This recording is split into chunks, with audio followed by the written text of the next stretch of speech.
This is a Ferris wheel, no different than one you might see at the local fair. This is an electricity pylon, the same kind you see every day. This is a fish. What do all of these things have in common?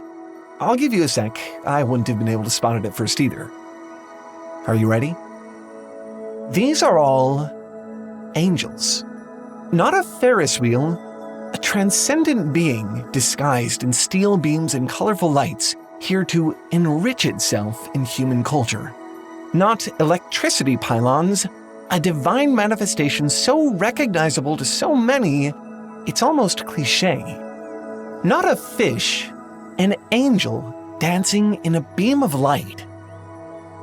It might sound a little weird, but there's really no other way to say it. People are seeing angels. Everywhere you look, in nature, on the internet, even in machines and artifacts. This isn't some sort of mass spiritual experience or a church's guerrilla marketing campaign. Religion really has nothing to do with it. These angels are completely secular. The weird thing is, there's nothing here to tell you that these are angels. It's not like this Ferris wheel has wings. The fish doesn't have a halo or something. It's just a fish. When you imagine a chorus of heavenly heralds, I'm sure you don't picture flowcharts or steam trains or robots. These are all just ordinary things. But then, maybe they aren't. There must be something deeper going on here. I mean, why else would so many people look at these things and come to the same conclusion? And why do I find myself arriving there too? Because I do get it, somehow. When people point to these everyday objects and call them divine, I have to agree. Of course they're angels. It's so obvious once it's pointed out. It clicks. My question is, how did all these different people, how did I know it?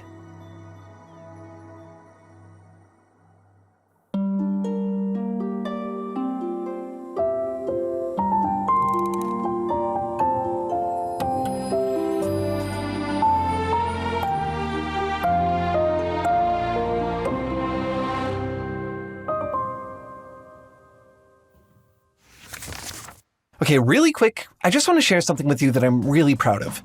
This is how we here at Foundry imagine the infamous King in Yellow to look. This is an actual original piece of art created by our very own artist, Owen Norton. The reason I want to show it to you here is because I think it also says something about the absurdity of art. See the gilded antlers, the floating crown, the flowing tasseled robes, skeletons crowded within.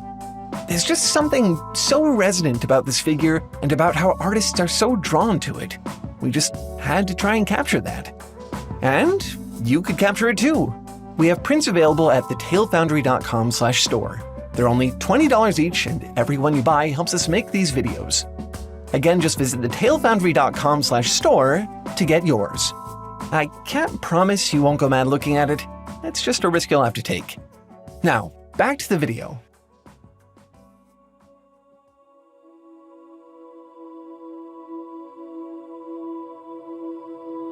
This is a Tumblr post from 2024, an image of 3 different helmets, knight, astronaut, antique diver, and 3 different masks, beekeeper, plague doctor, gas mask. They look cool, but there's not really much to see here until another user reblogs the post with a poem assigning each one a lofty new title. Angel of War, Angel of Wonder, Angel of Solace. Suddenly, these aren't just pieces of occupational headgear. These visors have become the faces of angels. And it could end there. It's already a really interesting, poetic way to frame the original post. But it doesn't. An artist comes along and designs each of them. The images are transformed once again, given wings. The Angel of War flies on pinions of sharpened blades, arrows lodged into its coffin-lid shield. The Angel of Wonder has wings made of stardust, a cable extending out from its abdomen, connecting it to the void. The Angel of Solace extends a comforting hand to the viewer, and another from its back, a mutated, web-fingered wing. Humans are drawn to faces. You bond through eye contact. You recognize each other through your unique facial features. But in this collaborative work of visual and poetic art, These angels are identified mainly by how their faces are hidden. They have no expressions. There's nothing to recognize them by except for their masks and all the things you associate them with. They're enigmatic, familiar yet impossible to relate to. Each one carries a different emotional weight. Some are solemn, some mysterious, some oddly consoling. They're all a little bit beautiful and a little bit scary. Traditionally, angels are heralds. They're messengers for gods, bringers of divine news or protection. But these angels don't answer to any higher power. They weren't created for religious reasons or even cosmological ones. They aren't speculative play created for fictional worlds. They're real. They exist because you made them. They're personal to you. I think that's what makes them feel so transcendent to me. When I look at these entirely secular angels, it feels like an unexpected brush with the sublime, a sudden insight into the nature of a thing that I didn't expect to see, or maybe wasn't supposed to see. They're literally wearing masks, yes, but they're also masked in the same way that the Ferris wheel, the pylons, the fish were masked. They're masked because angels aren't something you see. They're something you feel.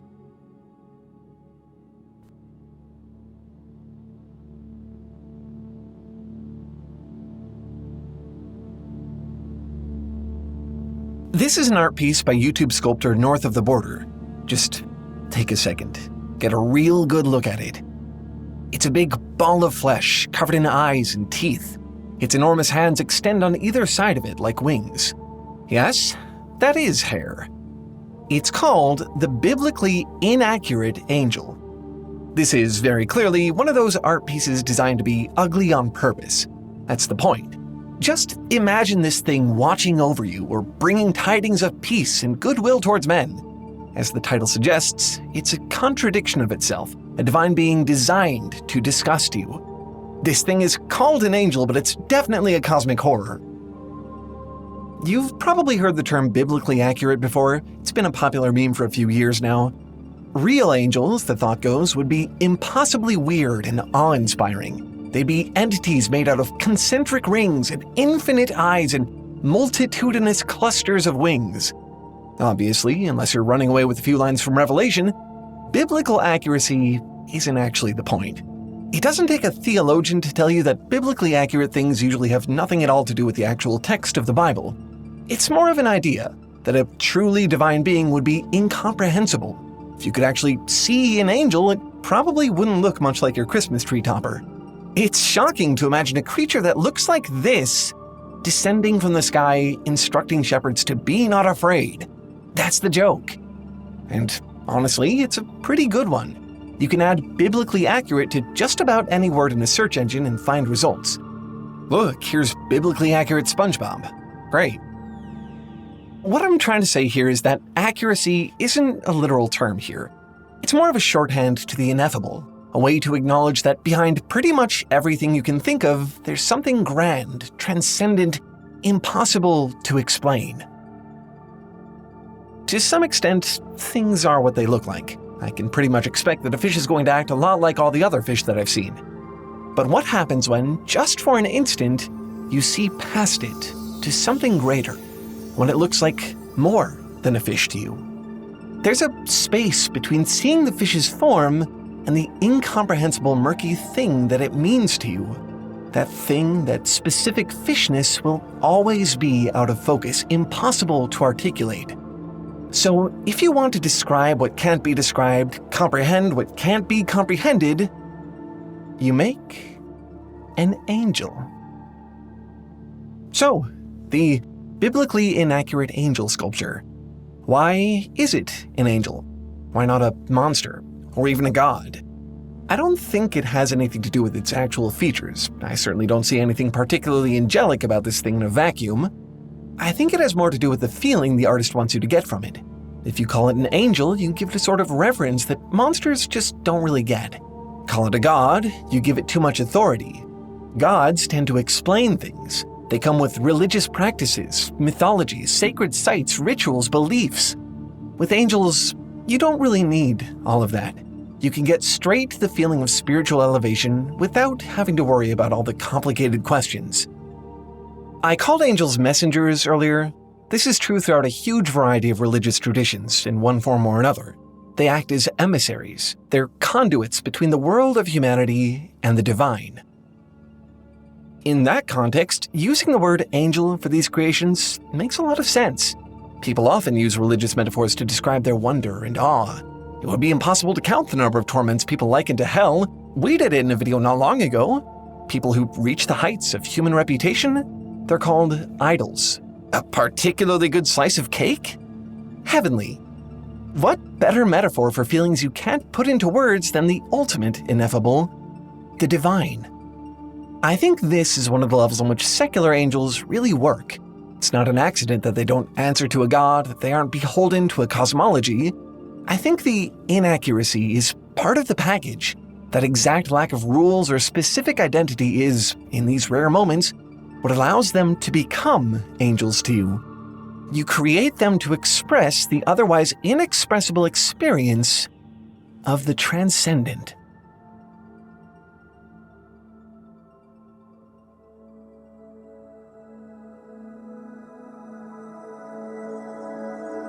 A man wakes up in an unfamiliar place, a world that seems to be empty except for two things: an enormous tree cosmic in scale and an angel. This man, Enoch, is understandably alarmed. The tree seems to have some otherworldly quality he can't place. In his words, "It reaches out to me with lessons I have no ability to learn. The knowledge of the infinite lies right here in front of me, and all I see are mysteries." The angel tells Enoch that his comprehension is beside the point. It doesn't matter whether he can understand the tree's meaning. It doesn't matter whether he can understand anything. Do not seek to understand, the angel says. Simply stand witness. It presents him with a blank book. Enoch takes it, and over the course of his journey, turns it into the Angelarium, a compendium of all the many angels he encounters. The Angelarium is actually a real-life thing. It's not a sacred tome per se, but it's pretty close. It's an art project by artist Peter Moorbacher. When he realized years and years ago how many named angels there are throughout world history, he set out to paint them. These paintings are breathtaking, and the lore that accompanies them is just as evocative. The work is clearly so personal and so full of emotion, it's tempting to look at it and think, this is what the artist thinks these angels actually are. That's usually how it works, after all. A tree is a tree, a fish is a fish, a Ferris wheel is a Ferris wheel. But an angel is something more, isn't it? It can be both a fish and not a fish, a Ferris wheel and not a Ferris wheel. An angel and not an angel at all.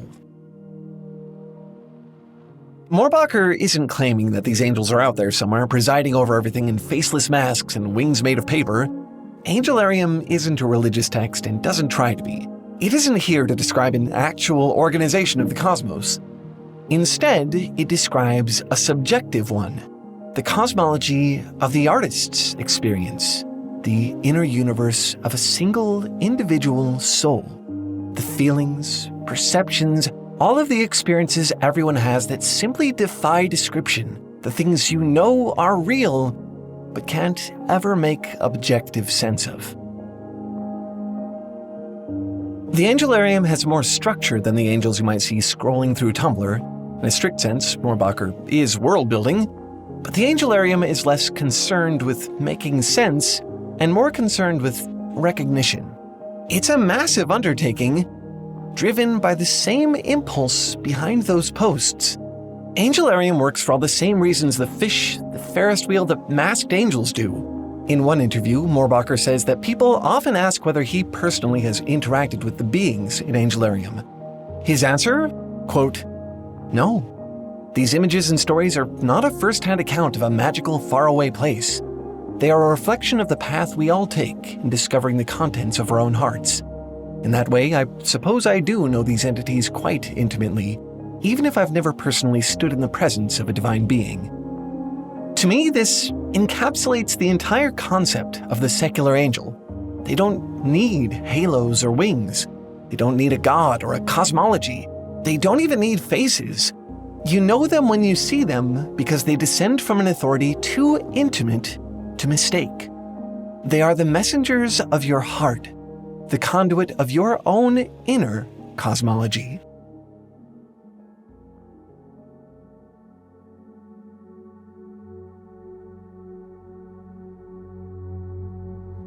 Sometimes these angels are thoughtful, effortful pieces of art.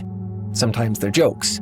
Sometimes they're just pictures of everyday objects and creatures snapped on somebody's phone and uploaded to the internet. What constitutes a secular angel is so diverse, it's hard for me to see them as just an aesthetic trend anymore. They're language now, a way to communicate. That masked angels post was actually something of a phenomenon. People loved it. It certainly made the rounds. Someone further down the reblog chain said that it's so incredibly cool, I cannot and refuse to attempt to properly articulate it. I know they're joking, being a little hyperbolic with it, but I also kind of think they nailed the whole concept here. Here's the thing. I can't definitively answer why people make these angels. I don't know. I can't even answer why I understand them as angels at all. I just get it. And I think that's what this is all about. To try to articulate it would miss the point. Angels are intermediary beings. They exist in between the world of the divine and the mundane. When you create them, you take all those incomprehensible aspects of your experience and you give them form. If I just saw a picture of a Ferris wheel on its own, I would assume it was just a Ferris wheel. But when someone tells me it's an angel, I understand. Describing a thing in this way, it's how you show someone your internal cosmology, what you think of as sacred or sublime, and how the hidden organization of those things make themselves known uniquely to you. When people look at electricity pylons, fish, machinery, and call them angelic, they're not just seeing angels, they're creating them, so that you can see them too. Okay, remember Angelarium, that art project I talked about earlier? There is actually a lot more I want to show you. This project is exactly what I mean when I talk about creating angels, giving forms and names to abstract concepts. Peter Moorbacher has an angel for everything. He takes inspiration from history, mythology, religious texts, and interprets them through his own artistic lens. And he isn't just designing angels, either. There's lore here. The Angelarium has its own history. I can't say enough about how ambitious this project is, especially for a solo artist. Moorbacher's angels even have their own divine alphabet. Look at this. This is Dot, one of the closest things I've ever seen to an accurate artistic depiction of the void. It's a being of pure absence. Ethereal forms rotate around its arms, each shining a light through its cavernous body. This is Gadriel, Angel of War, a surreal portrait of serenity carved in alabaster, a giant even among his own kind. This is Armoros, Angel of Undoing, a confusion of disparate parts wandering through the wastes, barely held together with loops of woven thread. Within the Angelarium, there are angels of nature, angels of the cosmos, angels of the zodiac. There's even an angel of the written word. But you know me, the thing I'm most excited about? The books. The Book of Emanations and the Book of Watchers detail a surreal journey through the world of these angels, the Angelarium itself, as an actual space. I'll try not to spoil anything here, but what I can tell you, Angelarium is not just beautiful art. It is a story, as beautifully constructed as each individual angel within it. We actually reached out to Peter because we wanted to share his work with you, and he was actually cool enough to sponsor this video. Really rare for a solo artist, but here we are. Right now, both Angelarium books are on sale together for $85, which is already 15% off the original sticker price. But if you use code TALEFoundry20 at checkout, you'll also get an additional 20% off that price. So that's like $68 for 2 books? Honestly, if you want to own these, I think this is the cheapest way to get them. That same code will also get you 20% off anything in the Angelarium store, including angel-themed tarot decks, collectible art cards, angelic enamel pins, even playmats featuring full art of the angels themselves. I personally own the Gavira one, which I adore.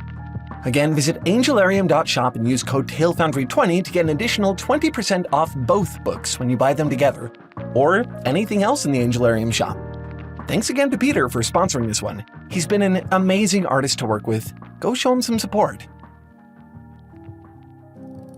Anyway, that's all for this one. Thanks for watching and keep making stuff up. I'll see you next week. Bye!